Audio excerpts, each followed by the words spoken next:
girl of 6 years old, my mom and dad loved to take my sister and I to the Houston Public Library. We'd spend entire Sunday afternoons there. My dad would bury himself in the finance section. My mom hiding out in Stephen King.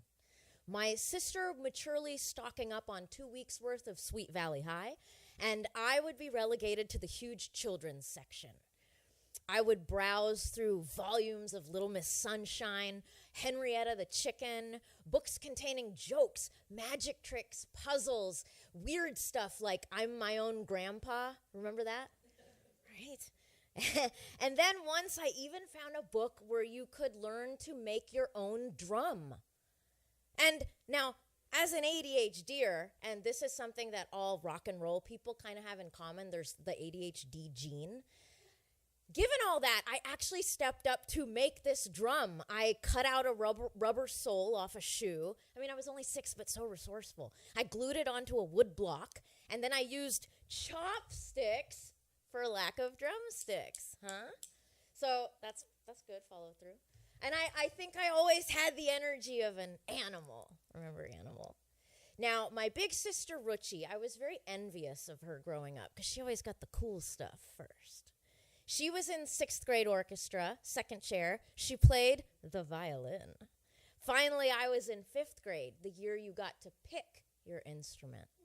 My music teacher, Mrs. Arriaga, said, "Rasika, why don't you give the wind instruments a try?" I think that they thought that if I could talk a lot, I could blow a lot of hot air. So I experienced that the amount of air force required was not the amount of air force I had to give physically. So it felt asthmatic, and that got old fast. "Well, it looks like you'll be picking a stringed instrument, just like your sister." Just like your sister are the magic words when you're growing up. And I tried them all out, too. It was such a case of Goldilocks, guys. The double bass, too big. The cello, still too big. The viola, sounds ugly.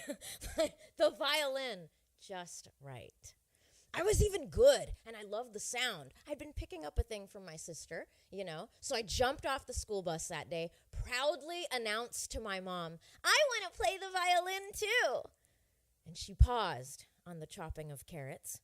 She turned around and loomed large over me in our kitchen, and my tiny 10-year-old frame stopped me in my happy tracks. She bellowed, "We already have one instrument in this house. We don't need another." So naturally, I was crushed. I had to find another outlet.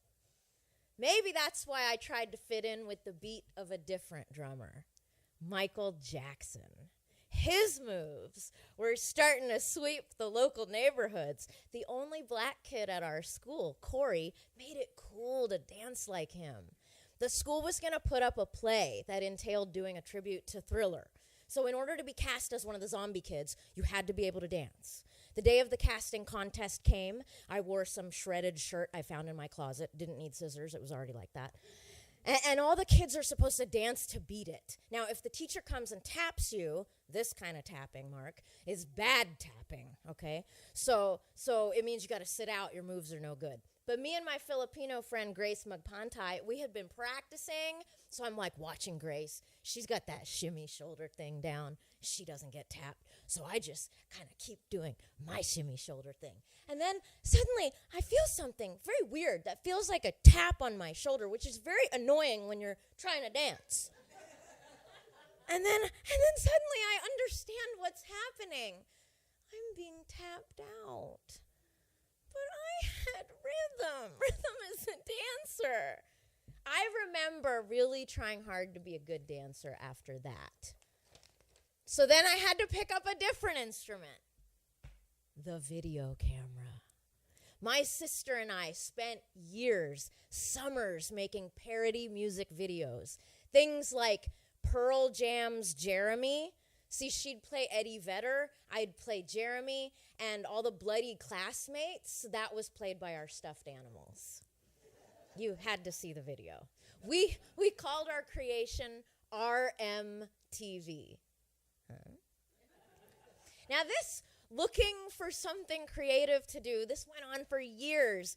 Finally, it's time to go to college, pick a major. My family was hoping I'd stick to something traditional for Indian people, like medicine, engineering, okay, maybe even veterinarian. No, none of it.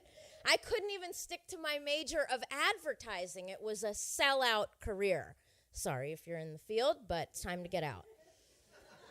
No. I decided to march to the beat of my own drum. Improv comedy. I did try it out in Chicago. I was good, and my confidence grew from Second City. I also decided to learn yoga at this time as a backup plan. See, I did learn something from my very Indian parents. And I believe that comedy and yoga are two things that you can only get better at as you get older, and you can still look ugly. Why is that such a big deal to me? So I moved out to LA with stars in my eyes. I started out doing open mics at the Comedy Store. I mean, that's where you go to get tortured in life, right? Now there, I did a set where I think I got a reverse compliment. Somebody stood up and yelled, "You cannot write like that. You will work in this town again." But he was so angry, so I didn't want to take it. At that same set, Bobby Lee from Mad TV grabbed me right after, took me into the green room, and showed me his manhood. I bet you didn't see that coming. I just wanted a compliment. You know, we want to be encouraged by the people who came before. All right, we're short on time. I'll just say it was a glorious sight. Okay. I like Korean guys. Okay, I got cast also as an improv teammate for 5 seasons on Nick Cannon Presents Wild and Out, which was from the real MTV. Talk about manifesting MTV in my life from being our MTV. And on this show, we had to rap comedic insults at celebrities. Dream job, right? And then I met a boy named Grant, and he was a total music and DJ head, real purist. He liked his Kurt Cobain and his Led Zeppelin, and then everything obscure in between, a lot of Canadian bands. I built a musical comedy rap album at his encouragement, and then I performed it from Amsterdam to Burning Man. He took me to amazing concerts like Rush, Black Sabbath, and one band that really inspired him, the Foo Fighters. Now, through some twists of fate and being in the exact right place at the right time incidents, I got to meet the Foo Fighters and MC Dave Grohl onto the stage. He didn't take UCB training, but he is one heck of an improviser. Very funny. I got to sit behind Taylor Hawkins, the drummer. They covered classic rock songs like Van Halen's Panama and Rolling Stones' Miss You. They also have originals, but yeah, they were doing the cover thing. And we will run out of time, so I'll just say it was glorious.